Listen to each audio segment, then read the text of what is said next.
자, 이제 5월 22일을 위한 수업 오후반 일리아드 반의 그 진도를 나간 7권을 보도록 하겠습니다. 지난 시간까지 6권까지 일리아드 전쟁이 계속되는 속에서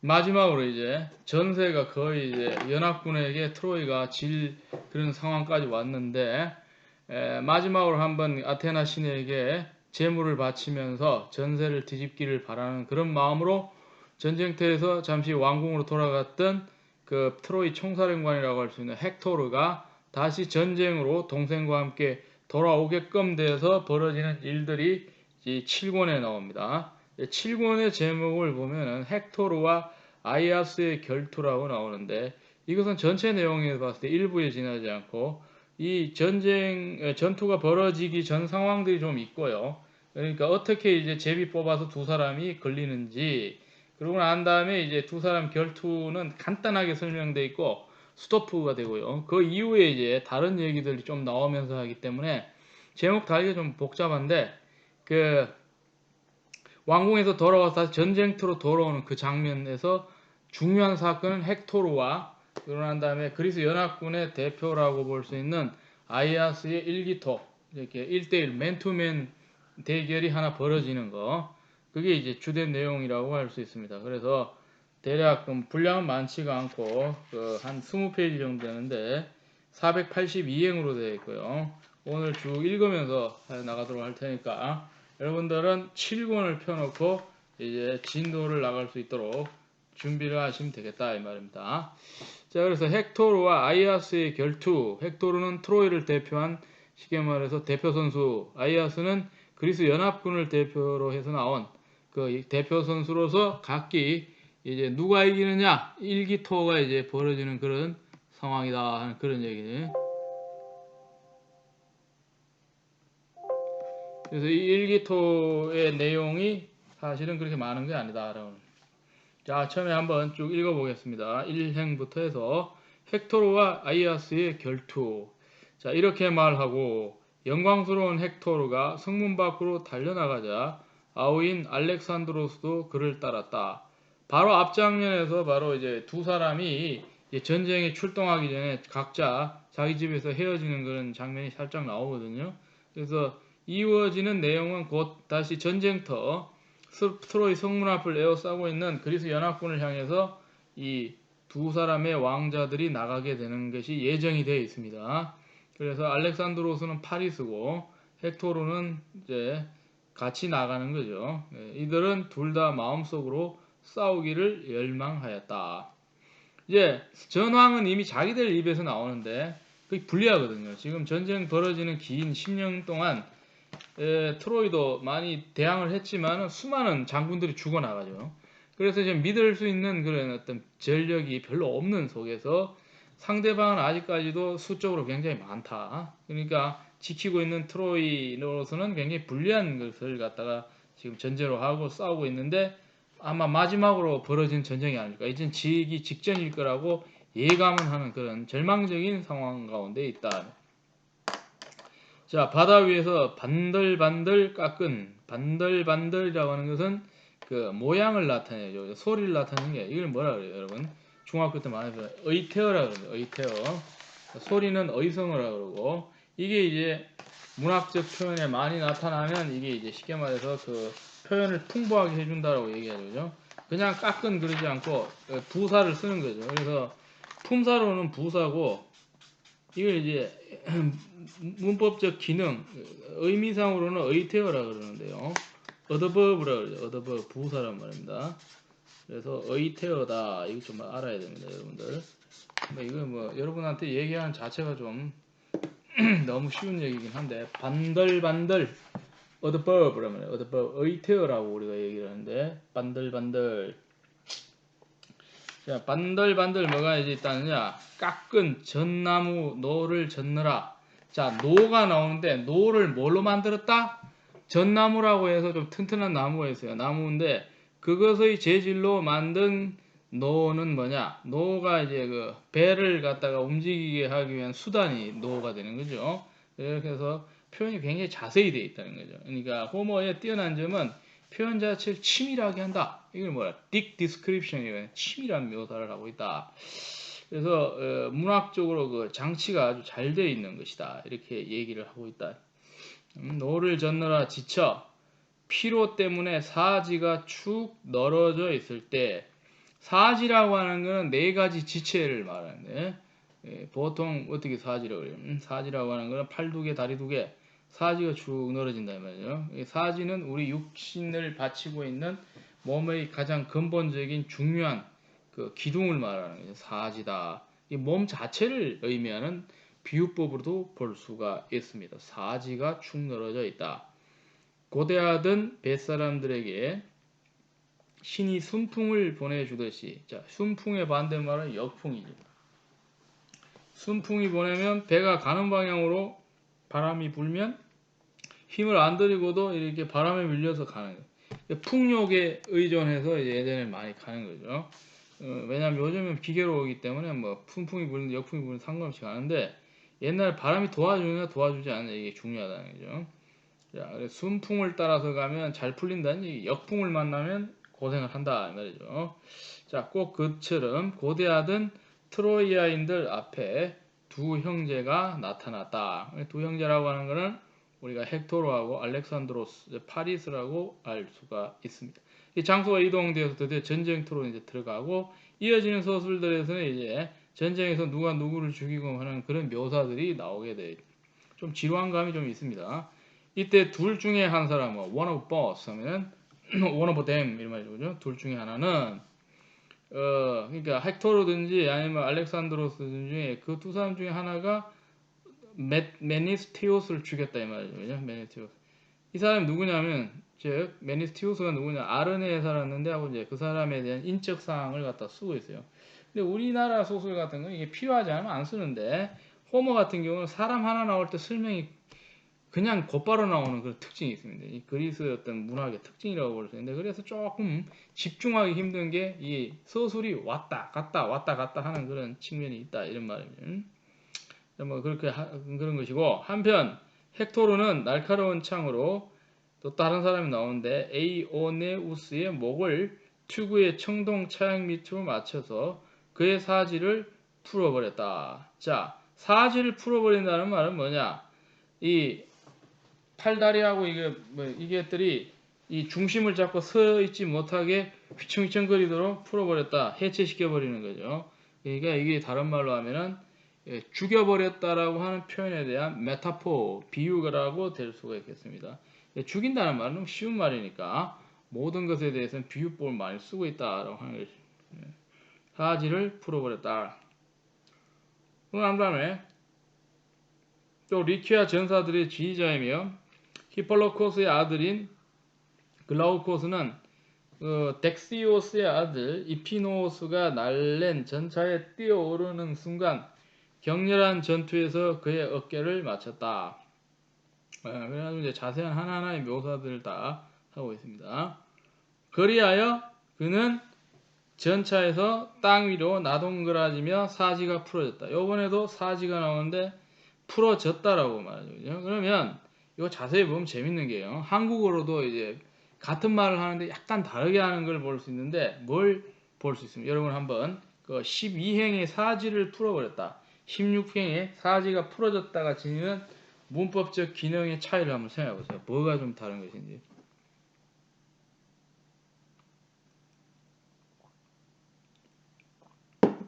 자, 앞에 나오는 거는 뭐냐, 사지를 풀어버렸다 그러면 이걸 뭐였어요? 목적으로 사지를 취하는 거죠.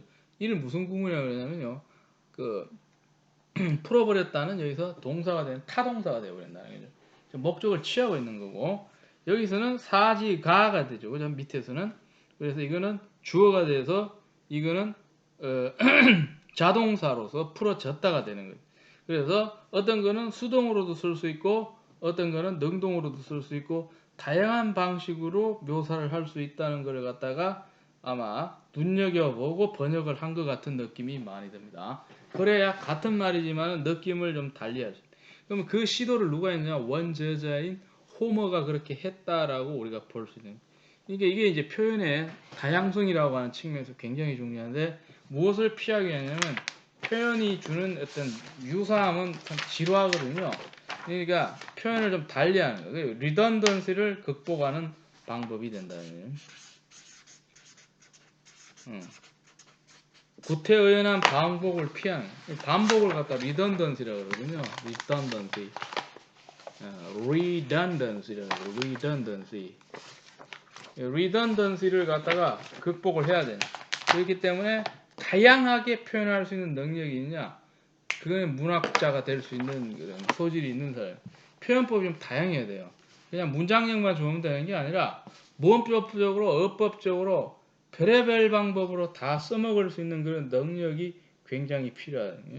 이걸 많이 연마를 해야 돼. 한국어도 안 되는데 외국어 배우면 그게 되겠냐 말이에요.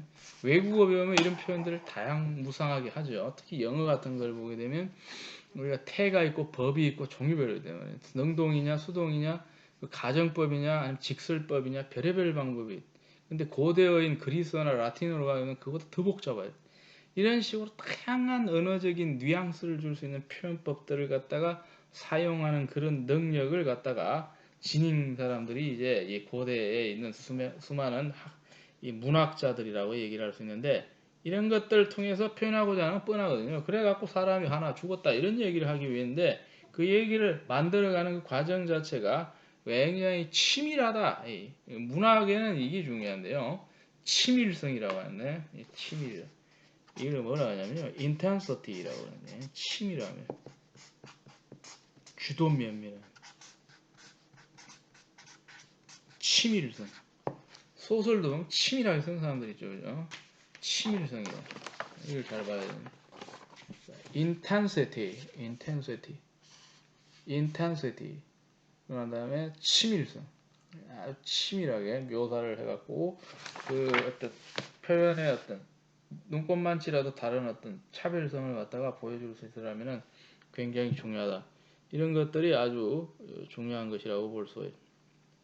그러고 난 다음 17년을 보면 빛나는 눈의 여신 아테나는 격렬한 전투에서 이들이 아르고스인들을 동력하는 것을 보고 아르고스는 이제 쳐들어오고 그래서 원정군을 나타내는 하나의 지칭하는 말이에요. 올림포스의 꼭대기에서 신성한 일리오스로 훌쩍 뛰어내렸다. 자, 신성한 일리오스라고 하는 건 뭐냐? 트로이를 말하는 다른 표현이 일리온이라는 말이 있다 그랬죠. 일리오스로 내려가. 올림포스 꼭대기는 신들이 모여 사는 데고, 우리처럼 백두산 꼭대기 뭐 이렇게 생각할 수 있는데, 여기서 이제 뛰어내려왔다 이런 얘기. 신들이 이제 개입을 하는 거예요. 자, 그러니까 덩달아가지고 이제 아폴론이 페르가모스에서 다른 장소가 있어요. 자기가 지내는 페르가모스라고 하는.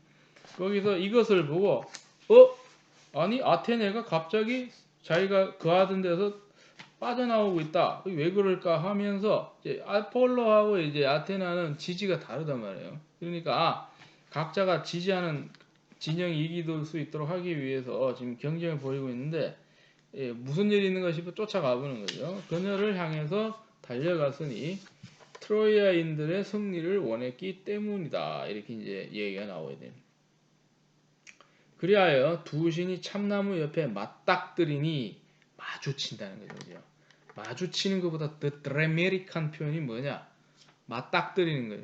confronted란 말이에요. 서로 탁 부딪혀버리는 거예요. 맞닥뜨리. 이게 이제 정확히 나타내는 표현에 encounter라는 표현이 있습니다. encounter.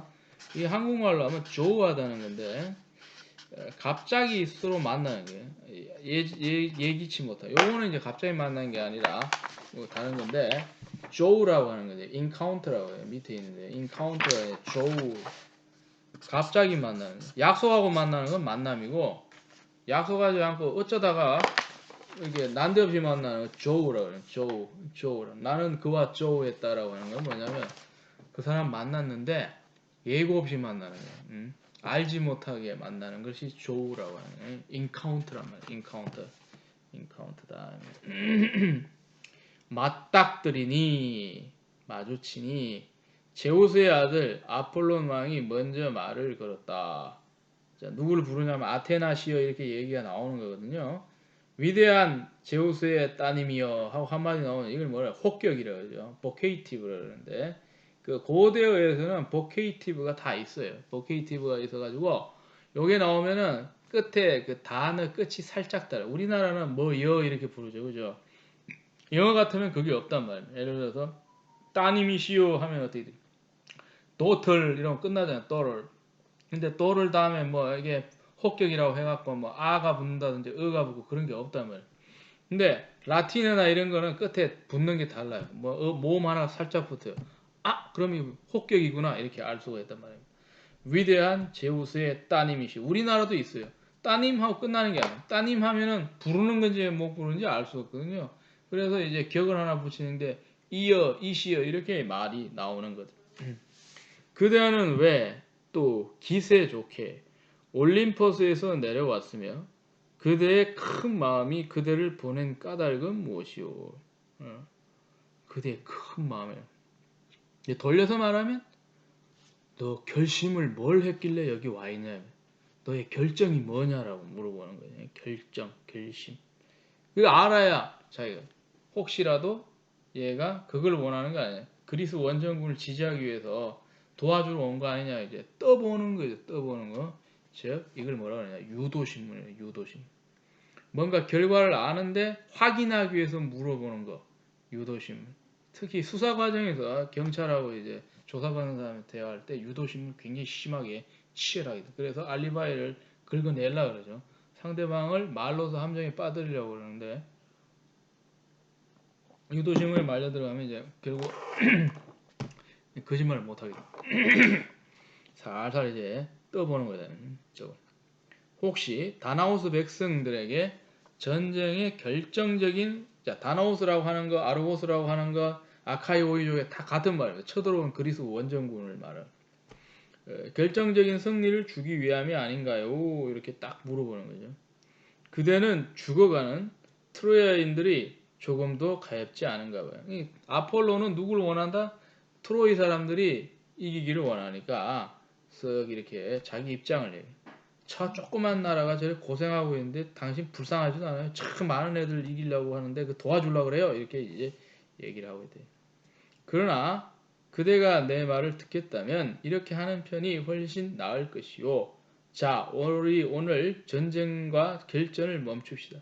이게 신들끼리 또 얘기가 나오는데 인간들이 전쟁을 실제로 하지만 뒤에서 조종하는 건 신이라고 그랬죠. 그죠? 그랬을 때 자기들끼리 또 합의를 좀 봐야 되는데 좀 스토프 하자는 거죠. 휴전에 대한 제의를 하고 있습니다. 이 도성을 폐허로 만드는 것이 그대들 불사의 여신들 마음에 드신다면 저들은 일리오스의 끝장을 볼 때까지 다음에도 얼마든지 다시 싸울 수 있을 테니 말이요. 예, 오늘 좀 쉰다고 해서 전쟁 끝난 것도 아니니까 잠시 좀 스톱을 좀 하자라고 이렇게 제안을 하니까 좀 이따 답을 하는데 이제 그렇게 하는 걸로 되는 거거든요. 이렇게 됐을 때 빛나는 눈의 여신 아테나가 그에게 대답했다. 그럽시다. 이렇게는 콜 이런 말입니다. 그럽시다. 멀리 쏘는 이여. 이 사람 별명이 아폴로가 활을 많이 쏘는데 별명이 뭐냐면 활 쏘는 사람이라는 별명이에요. 멀리 쏘는 이여 이렇게 얘기를 하는 거죠. 희한합니다. 닉네임을 이렇게 우습게 막 부르고 있어요. 나도 그럴 생각으로 올림포스에서 트로이아인들과 아카이오이족 사이에 온 것이에요. 자, 뭐 아카이오이족, 다나오스족, 그러고 난 다음에 그 아르고스인들 전부 같은 말, 쳐들어온 그리스 원정대를 말하고 있어요. 자, 아카이오이족 사이에 온 것이라고. 그런데 자, 그대는 전사들의 전쟁을 어떻게 멈출 생각이오? 라고 이제 또 물어보죠. 방법을 어떻게 할까요? 그러니까 제우스의 아들 아폴론 왕이 그녀에게 대답, 아이디어를 하나 주는 거겠죠, 그죠? 말을 길들이는 헥토로의 강력한 힘을 분기시키도록 합시다. 즉 헥토로를 한번 이용해 보자. 분기시킨다는 거예요.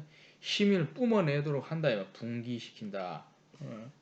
그래서 이제 격동시킨다라고도 얘기할 수 있는데요. 분기시킨다. 그러면 그는 다나우스 백성들 가운데 한 사람과 1대1로 사생결단의 대결을 하자고 도전할 것이고, 그러면 청동 정강이 바지를 댄 아카이오이족도 화가 나서 한 사람을 분기시킨다. 아까처럼 의기가 뭐라 그러면 솟아오르도록 하는 거죠. 그죠? 고귀한 헥토르와 1대1로 싸우게 할 것이요. 이렇게 이제 말을. 이게 방법이 뭐냐면 그냥 우리 한 사람 한 사람 해갖고 대표로 한 판 하고 끝내자 이렇게 얘기하는 것이죠. 그 이미 메넬라우스하고 파리스 할 때도 일기토가 벌어졌고 지금도 일기토가 또 벌어지는 거고 그래서 이제 일기토를 많이 써먹는 게 아무래도 시간을 버는 거죠. 시간을 버는 건데 쉽지가 않은 게 잘 골라야지 이기지 그죠? 일기토가 축구에도 있는 거 알죠? 그죠? 여러분들 정규 시간 다 뛰고 연장전 다 뛰고 힘도 없고 더 이상 승부 가르려면 시간도 없고 그래가지고 일기토라는 게 골키퍼 하나 하고 공격수 하나 하고 해갖고 주어진 공간에서 차갖고 넣고 말고 이걸 뭐야 승부차 이러는데 페널티킥 이게 일기토 아닙니까? 이 일기토가 보통 확률상 90% 골이 들어간다고 보는데 가끔 심리적으로 이렇게 헛발질하는 경우도 있고 그래갖고는 이제 드라마틱하다 이 말이에요. 보통 10번 차지 않으면 5, 6번 만에 결판이 납니다. 누구 하나 실수를 해가지고 이제 아주 피 말리는 건데 일기토라고 하고 예전에 그 축구계에서도 얘기가 나와요. 이런 건 사람이 큰 대회에서 실축을 하게 되면 평생 상처를 안고 살아간다고 죄의식 때문에 실제로 그렇다 그러더라고요. 그러니까 없애자 뭐 이렇게 하는데 없애기 힘든 게 이거만큼 관중들이 봤을 때 짜릿한 것이 없다. 피를 말리는 거죠. 그죠?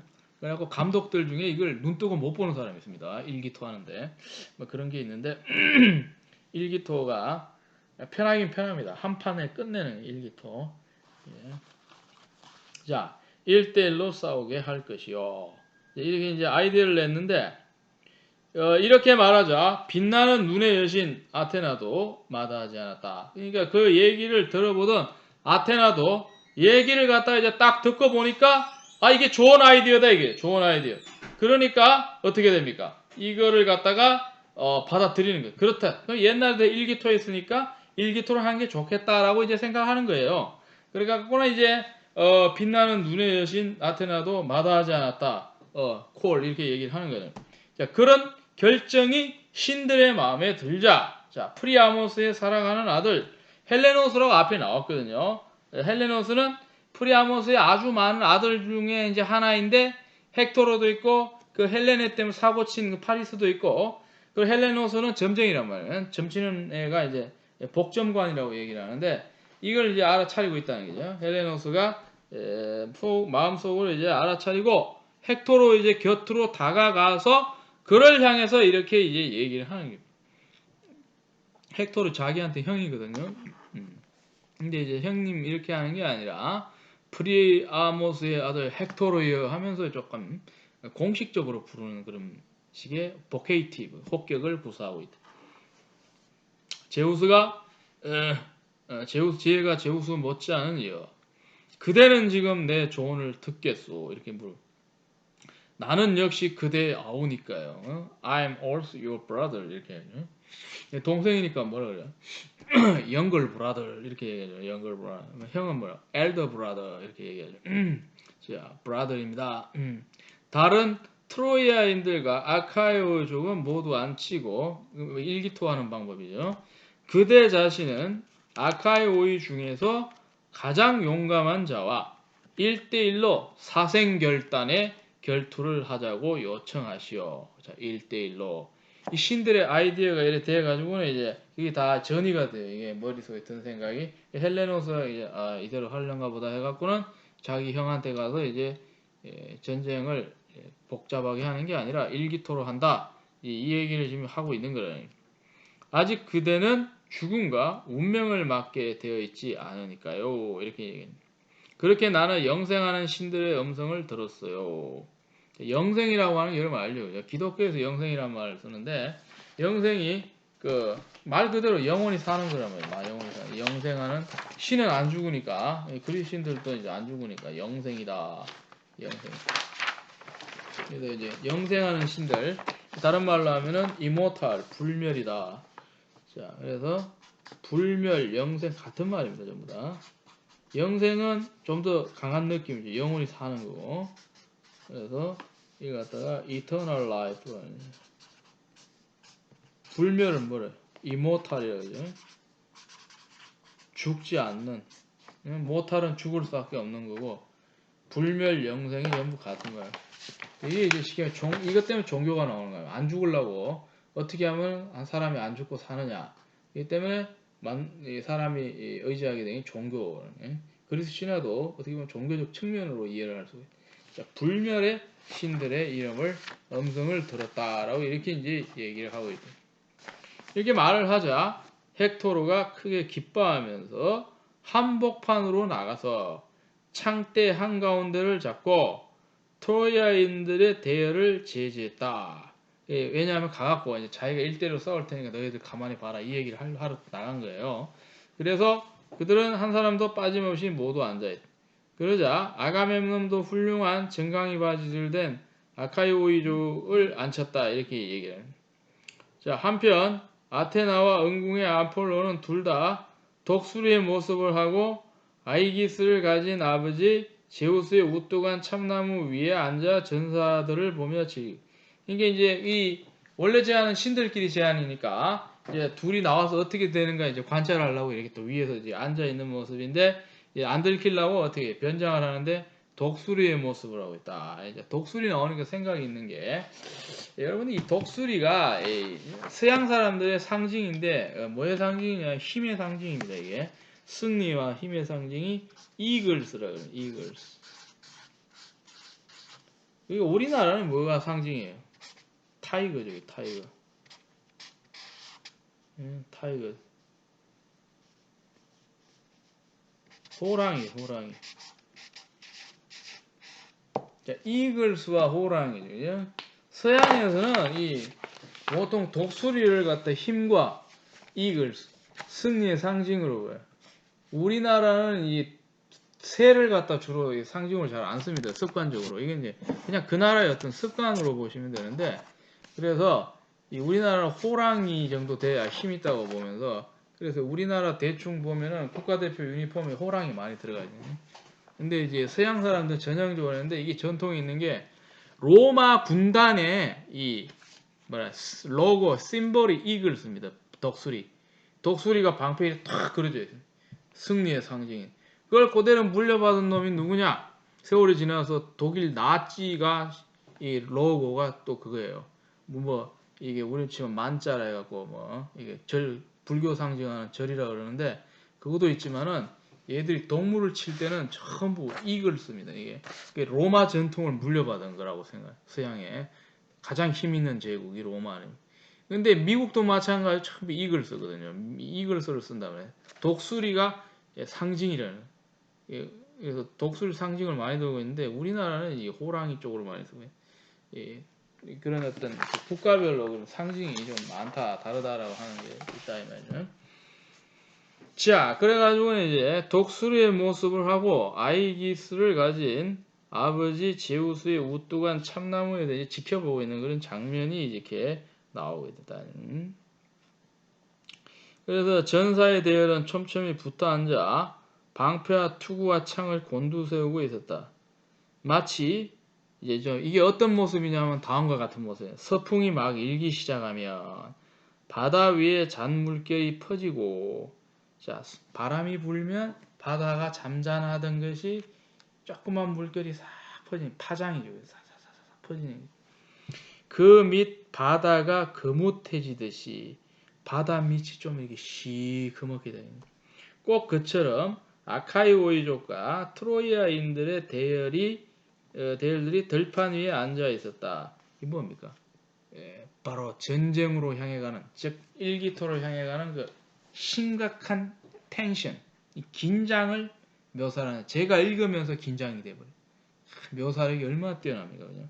이 일이 팍 벌어지는 그런 느낌을 갖다가 확 준다 이런 얘기.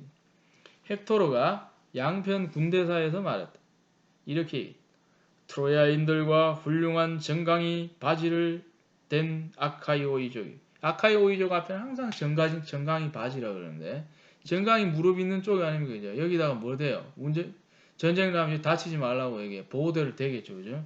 그러니까 전쟁하는 힘 있는 용사를 상징하는 거라고 생각할 수 있는데 정강이 바지를 댄 아카이오이족이요. 뭐 이렇게 나와요. 내 가슴 속 마음이 명령하는 말을 말하고자 하니 그대들은 내 말을 들으시오. 뭐 이렇게 얘기를 하고 있어요. 높은 자리에 앉아 계시는 크로노스의 아드님께서는 이게 바로 신들의 왕인 게 제우스를 얘기하고 있는 제우스 아버지가 크로노스죠. 자, 우리의 맹약을 이루어 주시지 않았으니 그분께서는 우리 양군에게 양군이라고 하는 걸 띄어쓰기를 했으면 좋겠는데 그냥 양군이라 그러면 사람 이름처럼 보이기도 하고 그래가지고 두 군대라니까 양군 이러면 되는데 요새 이거 띄어쓰기를 어떻게 하는지 몰라요. 그래서 여러분들이 궁금한 사람은 이걸 한번 찾아봐요. 예, 이거 찾아갖고 그걸 하세요. 그 수업 보고할 때 양이 해당되는 수식에 관한 보고를 하는데 이걸 치밀하게 잘 찾으면은 수업 보고 이것만 해도 됩니다. 다른 거 안 해도 되고 이거는 여러분들 다른 동료들을 돕기 위해서 하는 거니까 우리가 말하는 이 양이라고 하는 거 두 보스죠. 보스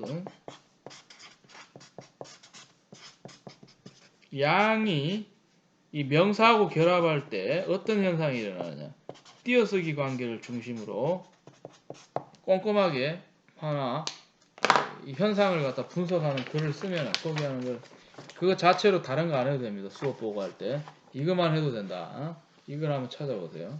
예, 양이라고 하는 건 두라고 하는 것에 우리나라로 치면 관형을 한 말이에요. 어드젝티브이기도 하지만 한국어에만 있는 이렇게 관사처럼 이렇게 꾸며주는 게 있단 말이에요. 그래서 관형을 하라고 그러는데 이게 지금 여기는 양군이라 해서 두 군대에게라고 하는 뜻인데 이게 이제 붙어서 쓴단 말입니다. 그래서 최근 들어서 우리나라 이제 한국어 규정이 어떻게 바뀌었는지 모르겠는데요. 이걸 최근 기준을 찾아서 어떻게 지금 이 양이 들어가는 관형어나 형용사가 명사하고 결합하면 어떤 현상이 벌어지는지 이 책을 보면 전부 그렇게 따르고 있거든요. 이것도 분명히 이걸 쓴 이 번역자가 이렇게 한 것 같지는 않고 이 출판사에서 나름대로 원칙을 잡은 것 같은 느낌이 드는데 제 상식으로는 이게 띄워야 되거든. 양군에게 이렇게 해야 되는데 왜 붙였느냐 이 말이에요. 왜 붙였는지 이걸 꼼꼼하게 총체적으로 조사를 하게 되면 다른 이 수업 전체에 대한 요약을 안 해도 된다. 그 대신 어설프게 몇 줄 하는 건 안 하는 것보다 못하고 하려면 제대로 조사를 해가지고는 보고를 하면은 저도 도움이 되고 다른 사람도 도움이 되니까 이게 서로 좋습니다, 여러분. 대학생활 하는데도. 그래서 숙제로 내가 이거는 모든 사람이 하는 게 아니고 이 수업 보고를 만약에 다르게 하고 싶은 사람한테 자유롭게 그래서 정규 과제를 대체할 수 있는 거죠. 그죠? 이 과제라고 하는 거는 간단하게 이 수업 우리가 75분 하는 거를 핵심을 요약해서 정리하는 거 여러분 아직까지도 이게 잘 되는 사람도 있지 안 되는 사람도 좀 있거든요. 그런데 이제 이게 좀 여러분한테 힘든 건 사실이에요. 이게 왜냐하면 이게 굉장히 복잡한 얘기를 이게 중요한 걸 잘 골라갖고 전체를 잘 요약하는 건 어려운데 혹시라도 여기 관심 있는 사람은 이걸 대체해서 이걸 해도 된다. 그래서 여기 이제 오늘 이게 5월 22일용 수업이니까 오늘 5월 19일입니다.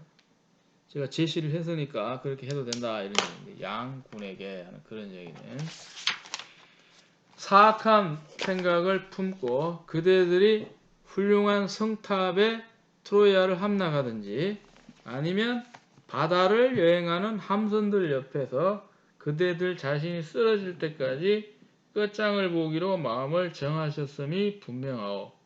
그러나 그대들 속에는 전 아카이오이족 장수들이 모여 있어. 그러니 그 중에서 누구든 나와 싸우기를 원하는 자가 있으면 기꺼이 나와 그대들 전부를 대표하여 이 고귀한 헥토르. 무슨 말이냐면 너희들 중에 하나 대표가 나하고 싸우자 이런 얘기예요.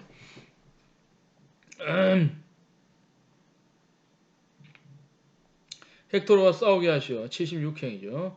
그리고 내 한 가지만 말하겠으니 제우스께서 우리의 증인이 되게 하시오. 만일 그 자가 여기도 보세요. 제가 아까 숙제 낸 게 똑같죠, 그죠? 그가 꾸며준 형용사인데 그 자라고 이리 나오죠, 그죠? 그래서 왜 이게 띄어쓰기를 안 하는지 이게 중요하단 말입니다, 그죠? 그러니까 이런 거를 잘 조사를 한번 해보라 이 말입니다. 그 자가 아니고 그 자 이렇게 이게 이제 그 자라고 하는 게 늘 나오는 거니까 그냥 이렇게 정착된 표현 방식인지 정말 궁금하다. 날이 긴 청동으로 나를 죽이면 무구들은 벗겨서 속이 빈 함선들로 가져가되 나 자신은 집으로 돌려보내 트로야인들과 그들의 아내들이 죽은 날을 화장할 수 있게 하시오. 뭐 이래갖고 얘기를 하고 있어요. 그러나 만일 내가 그 자를 죽이고 붙여서 써준 거 보세요. 그 자를 죽이고 아폴론이 내게 명성을 주신다면 나는 그의 무구들을 벗겨 신성한 일리옷으로 들고 내가 이기면 이렇게 하겠다 이 말이죠. 그죠? 명궁 아폴론의 신전에 걸어두겠지만 자 아폴론 꾸미는 이제 형용사가 명궁으로 나오는데 아까 앞에 보면은 멀리 쏘는 자가 그죠? 멀리 쏘는 자를 줄여서 이제 명궁으로 말을 하는 것 같다 이 말이죠. 그의 시신은 훌륭한 가판이 덮인 함선들로 돌려보내 장발에 머리가 긴 아카이 오이족이 그를 매장하고 그를 위하여 넓은 헬레스폰트 해안에 봉분을 지어주게 하겠어. 이제 봉분의 다른 말은 이제 이 무덤을 말하니까 묘역 아니면은 무덤 이렇게 하면 되네. 봉분은 좀 어려운 말이에요. 고고학에서도 많이 쓰는 말인데 그건 좀 어려운 한국말이고 봉분이다. 이게 무덤을 말해요. 묘역이다. 묘역은 묘하고 그 주변을 다 포함하는 거고 무덤이다. 봉분. 국사 시간에 많이 배웠죠. 봉분이라 해서 뭐 무슨 시대, 신석기 시대, 뭐 청동기 시대, 봉분 어떠고 저떠고네.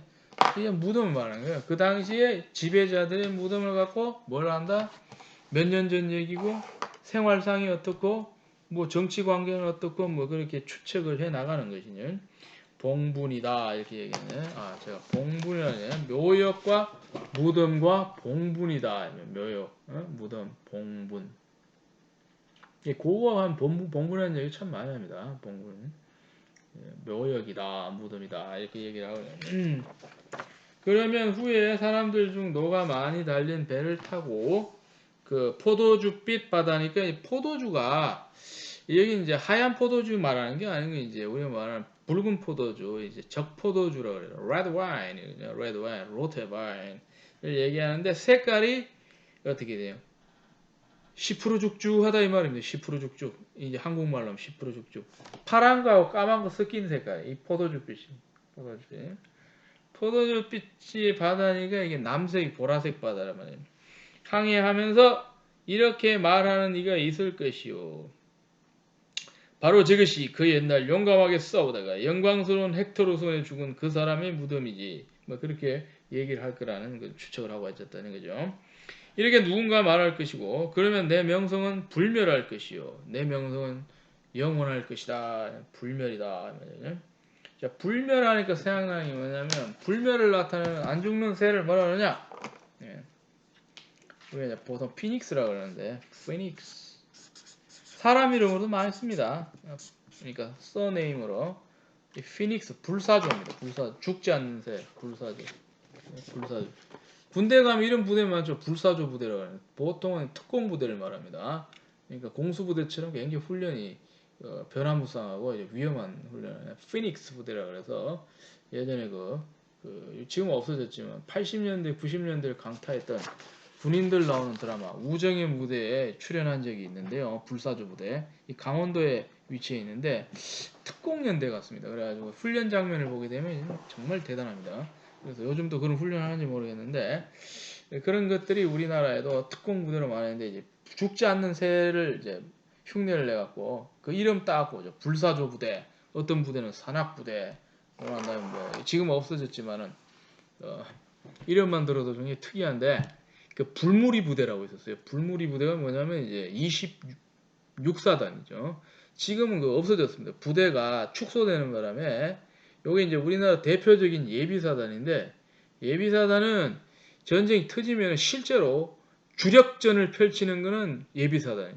그러니까 전방사단, 휴전사는 쪽에 있는 애들은 그냥 초기 대형사단이고 주력을 펼치는 게 예비사단인데 이제 우리나라 예비의 주력 부대가 예전에 지금 없어진 거 26사단 육군 불무리 부대 그러고 난 다음에 이제 그 옆에 포진해 있는 명문 그 8사단 오뚜기 부대 그리고 9사단 유명한 백마 부대 그리고 강원도 쪽으로 가면 11사단 행군을 가장 많이 한다고 하는 그 화랑부대 화랑부대도 없어졌는지 모르겠는데 이 화랑부대는 그 인공위성에서도 관측이 된답니다. 왜냐하면 1년 내내 걸어 다닌다고 긴 줄을 서서 이 만리장성과 더불어서 가장 많이 관측되는 그 진기한 풍경, 이 11사단이라고 하는데요.